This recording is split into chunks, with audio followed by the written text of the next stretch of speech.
vast majority of artists are lucky to have success with one band, but our guest today has done it with three: the Outlaws, the Henry Paul Band, and Blackhawk. Joining us is Henry Paul on the VVN Music Podcast.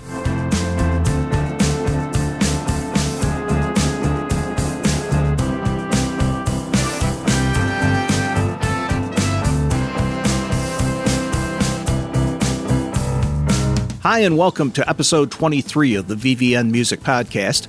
I'm Roger Wink, and our guest today is Henry Paul, who is currently a member of both the Outlaws and the country group Blackhawk. Originally pursuing a folk career in late 60s Greenwich Village, Henry eventually moved to Sarasota, Florida, where he formed the group Sienna. In 1972, the remnants of that band became the Outlaws, who scored hits with such tracks as There Goes Another Love Song and Green Grass and High Tides. After leaving the Outlaws, he formed the Henry Paul Band, and after 4 albums, disbanded the group and returned to the Outlaws, once again leaving in the late 80s. This time, he formed the band Blackhawk, who had 7 top 10 country hits between 1994 and 1998. While he still works with Blackhawk, Henry once again returned to the Outlaws in 2008. They've just released their latest album, the live set Live Legacy. We talked to Henry from his home outside of Atlanta. Hi, Henry. How you doing today? Man, I am good. How about you? Good. Where are you calling from? I am home, thank goodness. I was in Europe for 2 weeks and on the road for a week here in the States and got home, a couple nights ago. It was nice to sleep in my own bed for a change. Are you in Nashville? I was. I moved to the Atlanta area about 3 years ago. Well, congratulations on the new live album. You released an archive live album last year from, I think it was 1976, but this is the first live set of a current tour that you've put out since, I think, 1993's Hitting the Road. How did you come to the decision to go with a live album? Well, I think you have to look at the personnel and in the historical sort of perspective of the group. You know, Huey and I and Monty came back in 2005 to do a 30-year anniversary tour, and much of the band that I was instrumental in putting together to do that with Huey and Monty have been in the band ever since. Of course, Huey passed away in 2007, and I kind of assumed the leadership role of the band, someone who, the caretaker for the Outlaws, so to speak. And since then, it's been nearly a decade. The band has turned in hundreds, probably thousands of 1,000 shows. And a choice of material that we play, concentrating on my involvement with the Outlaws originally on the first 3 albums, touching a bit on a record from the mid-'80s, Soldiers of Fortune, and then having It's About Pride as an album to pull from the material standpoint. I felt like it was important to document this band's musical personality in a live record. And it was easy enough nowadays to record it. It's not like before where you'd hire a mobile truck and 2 or 3 engineers and come out, and it was a big ordeal. Now, you can attach digital outlets to something as simple as a monitor console and get all the information necessary to go in the studio and mix and master a record. So because technology has come so far and the cost of doing this was so reasonable, and given the fact that I'm in the middle of writing a new studio record to be recorded and released next year, I thought it'd be a good chance or a great opportunity to release something and energize the fan base, give them something completely uniquely different than anything that they had before from the standpoint of material, and to, in the process, honor Frank and Billy and Huey with very respectful interpretations of their songs from those first 3 records. I didn't see anything in the liner notes about a specific show. Were these all recordings taken across a number of different shows during the tour? Most of them came from a couple different shows. There were between 20 and 25 different shows recorded, but honestly, 2 of the shows really stuck out as from the standpoint of Monty's and the lead guitar players' performances, the band's performance, the sonic qualities of the shows, the similarity in hall size, the audience's, character. It was so 95% of the record came from two shows. One was recorded, I believe, in the upstate New York area. One was recorded somewhere in Florida. I think I pulled 2 or 3 songs from a couple different locations where the songs themselves were recorded only a few times, and we weren't given as many opportunities to pick from. But basically, the record comes from 2 nights, and they were very consistent with one another from the standpoint of sonic quality. Was there a lot of editing or overdubbing or anything like that you had to do after, or is it pretty straight what was played in the halls those nights? It's straight what was played. I mean, the drummer, the 2 lead guitar players, the band, the rhythm section. You know, if there was a note in the lead vocal that was a little south or north of the border, we'd move it. If the guys, heard something that they just didn't want, it was clear if you're a singer and you're on 90% of the time, and every now and then something you can move it. But that technology is so much easier than it used to be, rather than going back in and re-singing something. So we just kind of fixed what was glaringly apparent, and there was a minimal amount of manipulation. It was mixed and mastered and sent flying. When I first listened to the album, I thought, this must have been resequenced with the fact that you opened the show with what is probably your best known song. And then I went and looked at your set list and saw that, no, that was actually the way you were sequencing things. Was there a reason that you kind of turned the whole set list on its head and opened with one of your best known songs? Well, we started doing that about a year and a half ago. And actually the album follows pretty close the set list.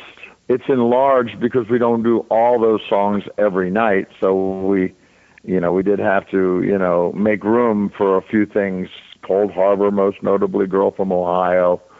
But by and large, the set list flows just like the album does. And, we started with Love Song. It's a very familiar song. It gets people, involved in the show from the very moment we start. This is not, musical hide and seek where we don't play songs that we, clearly are known for. We play everything that we're, I think, expected to play, and we put some things in there that are pleasant surprises for people.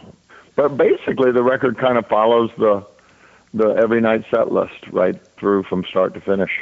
You guys have gone through a lot of personnel changes over the 40-plus years that you've been together. How would you characterize the current lineup of the band? Well, once I left the group, there was like this revolving door. I was never quite, I don't know, it seemed odd to me in a way because I wasn't involved in the band, and from a spectator's perspective, it seemed odd that there were so many people coming and going. That being said, the band that we have now has, with the exception of Billy Crane taking sort of a departure from the group due to health issues, we've managed to hold the band together in its current form for 10 years. I'm proud of that. Trust me when I tell you that keeping a band together is like a marriage. You have to work at it, and there's issues that kind of come with the territory that are not all the time easy to deal with. But we're all good friends. We all respect one another, and everybody in the band is in the band for one reason only: that they're capable of doing what is needed to be done to put the Outlaws' musical personality on display in an accurate and respectful form and fashion. And, it's not easy to do that. And the people that are in this band that do that are very, very gifted with regard to how that works. And so, and they're people I've worked with for years: Chris Anderson, Steve Grisham, Randy, Dave, and I, and Blackhawk. I mean, these are people that have been really, they've been, with the exception of Jim Fish and Billy Crane and some of the guys from the Henry Paul Band, which are on a lot of dates with us here lately. I mean, these are just my circle of musical friends that I I choose to work with and really appreciate and respect. You were born in that well-known country mecca of Kingston, New York, where I'm sure you heard more doo-wop music at the time than you'd heard country. Where did you get the influences musically to eventually move in the direction of country rock? Right. Well, I moved from Kingston in 1957 to Lakeland, Florida, and let me just tell you that Lakeland, Florida, in 1957 was as country a town in the Deep South as there is. It was a million miles away from anything that had to do with Disney World. It had nothing to do with the beach or Fort Lauderdale or Miami. And it was a rural agricultural and mining enclave with the phosphate industry. And I learned very quick how to get along and how to fit in. And that, growing up in those very formative years, I learned a great deal about the culture and the people that I lived with and their music and the whole, there was a time in elementary school where you weren't required to wear shoes. I mean, kids came to school barefoot, and it was a country-ass place to live. And I think it was there was a great deal of impression that came with that on me musically and culturally. And that's really where I sort of developed my affection and understanding for country music and Southern culture. You did, though, when you first started playing, you actually moved more towards the folk music scene, correct? I did. I was deeply attracted to and influenced by Gordon Lightfoot and Bob Dylan. And, of course, Bob Dylan's Times They Are A-Changin', Freewheelin', Highway 61 Revisited, bringing it all back home. That moment for me was unbelievably impressionable. And I memorized those songs and moved to Greenwich Village, so to speak, to maybe follow in those footsteps. And I wanted to, launch my career in much the same way he did his. And it just kind of worked out that that's the way it went for me. I got up there, and within, 6 or 8 months, I was in the studio at the Columbia Studios recording demos for Epic. And I didn't go on to have the Bob Dylan type career from the standpoint of that launch, but it got me out of Tampa, and it got me into the music business, and it got me around like-minded musical personalities that were committed to the idea of doing that. And coming back to Tampa with a band with some notoriety and launching the Outlaws with Huey and Monty and Billy and Frank, we all came with a good deal of experience and a little bit more of an understanding of what was out there and what it took. The Outlaws there had been an earlier iteration of the Outlaws, I guess is the best way to put it. And then in 1972, there was kind of this new grouping that came together. How did that come about? Well, the original band that played rec centers and fraternity parties and this, that, and the other was part of the Tampa, Beatle band musical sort of landscape.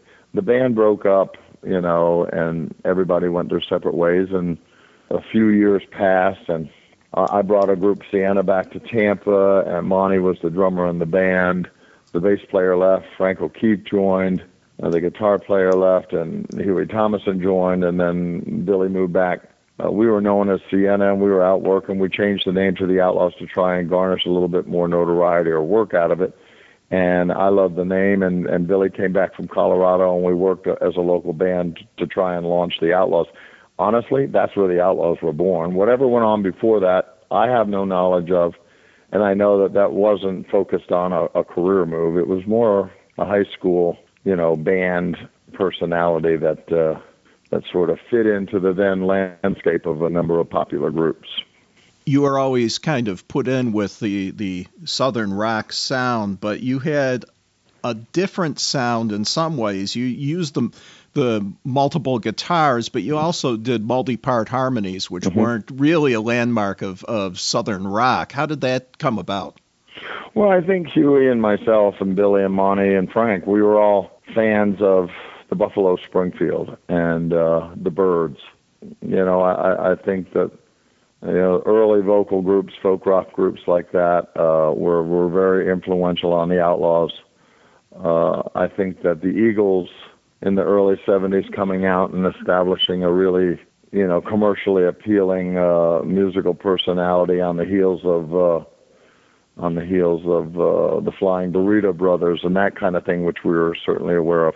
I think Poco was very influential in the Outlaws' early musical development, and if you couple that harmony vocal sort of style with the advent of the Allman Brothers and what they represented, I think that we were sort of a hybrid that sort of assumed, the duality of those two musical personalities, vocally and instrumentally. Your big push came, or big break came, when Clive Davis signed you as the first rock act with Arista. Do you have any particular memories of working with Davis? Well, yes. I mean, the night before Clive came to the show to announce his intention to sign the band, he had sent his head of A&R out, Bob Fiden. And I remember Bob came to a show we did in Orlando at what then was called the Sportatorium. It was just a metal building with a dirt floor. And the Outlaws and Leonard Skinner were featured, and there was probably 2,000 or 3,000 people in there screaming and carrying on and loving the band. And Bob Fiden came on the recommendation of Peter Rudge. Word had kind of gotten around through our manager, who then managed Leonard Skinner, that the Outlaws were somebody to be looked at and considered to sign. And he went back to Clive and said, listen, I went and saw the Outlaws. They were just sensational. They had a great performing style. They sang and played great. So I guess Clive, on the recommendation of his head of A&R, got on a plane and flew to Columbus to see the band himself.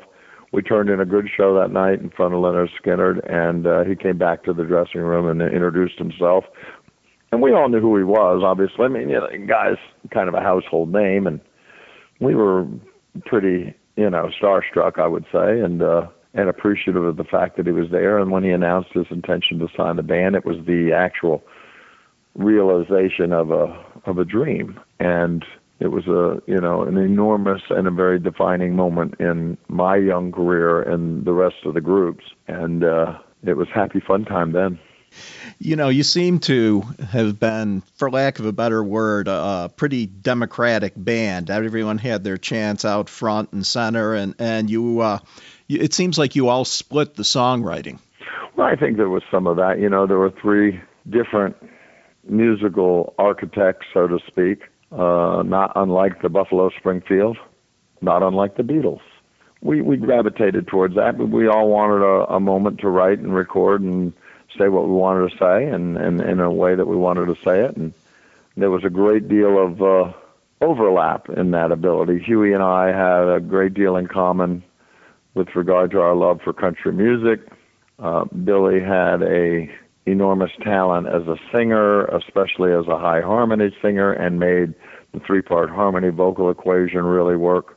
And we all had, different musical personalities that people could, embrace. And it made it, I think, a little bit more interesting for people that, grow to depend on Mick Jagger, so to speak, as a lead singer for the Rolling Stones. So I don't know. We still carry on that way. The band still has 4 lead singers, and I embrace that to this day. I think it's much more interesting and fun.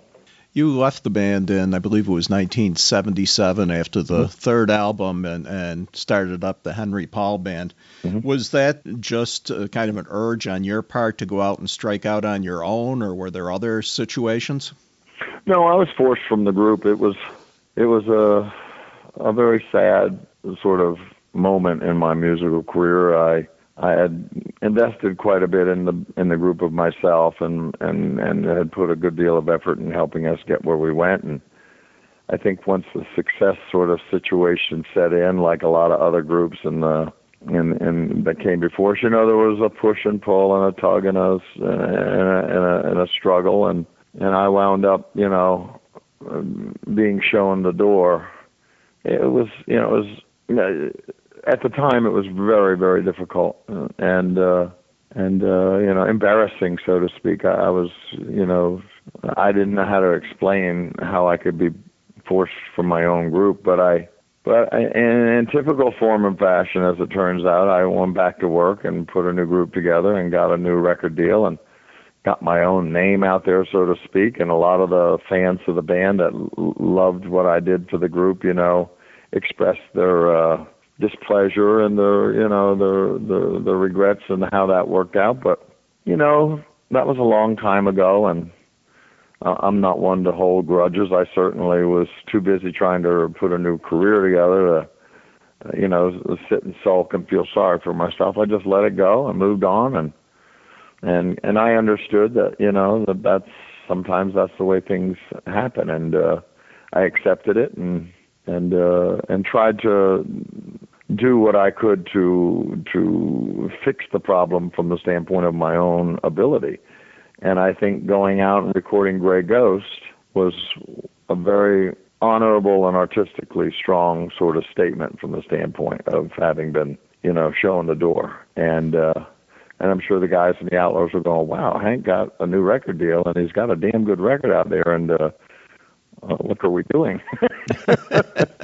So I mean, where they started to, falter to a degree or, sort of lose their identity, so to speak. I mean, I was lucky enough to, land on my feet and keep going.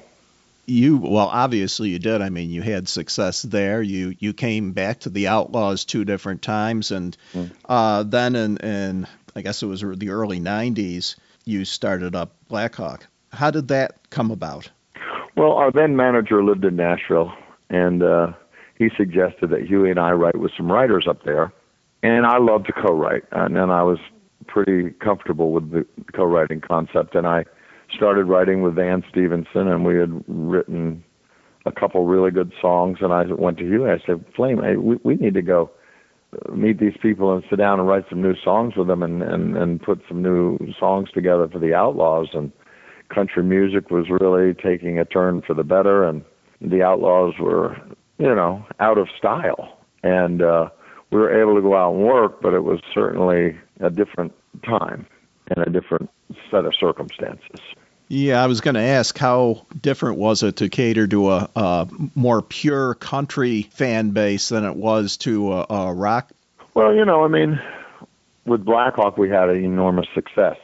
Anytime you have acceptance and success like that, people come and they pat you on the back. And to be honest with you, I was at the Florida State Fair the summer of 1990 with my family, and I was watching these people file into the grandstand to see Ronnie Millsap and Winona, the Judds. And as I watched these people file in to see that show, I was looking at them, and I was kind of trying to get a feel for them, a demographic feel for who they were. And I thought to myself, those all look like Outlaw fans going to see Ronnie Millsap and the Judds. And I thought to myself, that's where our audience has gone, because the Southern rock phenomena had clearly come and gone. Where were the people that were inclined to like that? What were they doing? Who were they paying money to go see, or what records were they listening to? And Alabama was all over the radio, and I thought to myself, this is where I belong as a musical personality. And I left the band for the last time, or at least from the standpoint of that time frame, and went to Nashville and commuted back and forth between Tampa and Nashville, and got a deal with EMI writing songs, and I went back to Arista Records and recorded a triple platinum new album, and bought a Corvette Stingray, antique Corvette, and put my kids through school. You did sign with Arista Nashville. Was that working again with Clive Davis? It was, in a certain sense of the word. He was certainly there a lot, and he and I shared a lot of great memories. And I read his book, and I was mentioned in his book. I was the only member of the Outlaws that was mentioned by name in his book, and I felt that, there was all kinds of things that you could point your finger at from the standpoint of being voted off the island earlier in your career and coming back to maybe, exonerate yourself and prove to yourself and others that you had artistic value, and that maybe that was not a good idea. And I kind of used it as a motivator. It really motivated me to continue to work hard and try and do good work. We're running a little short on time here. I know you have other things going on. What's coming up in the near future for both the Outlaws and for Blackhawk? The Outlaws have a new studio record to record early next year, I'm in the process of writing that with friends in the band. Blackhawk is in the middle of cutting a really, really unusual Christmas record, sort of a Celtic, Native American 4, 5, 6 minute impression of these classic Christmas songs with multiple harmony vocals and just a really interesting, very Baroque sounding kind of country Americana Christmas record with no drums, just percussion, and that's really inspiring to me. I'm so excited about what we're doing with that. And then we've got a new studio record to record for Blackhawk later next year. So my dance card's pretty damn full. Yeah, it sounds like you're going to be keeping busy for at least a couple years here. Absolutely, for hopefully the next decade. Our thanks to Henry Paul for talking with us. The Outlaws' new album, Live Legacy, is available now. We'll be back soon with more editions of the VVN Music Podcast. Remember that you can hear the VVN Music Podcast via iHeartRadio, YouTube, iTunes, Stitcher, Libsyn, and the VVN Music website. For the latest news on the veteran artists of rock, pop, soul, country, folk, and blues, go to vvnmusic.com. If you have any comments or questions about the website or this podcast, please send them to vvnnetwork@gmail.com. Our theme music is performed by Yahar. This program was recorded on November 21st, 2016, and is a production of the VVN Network. Copyright 2016.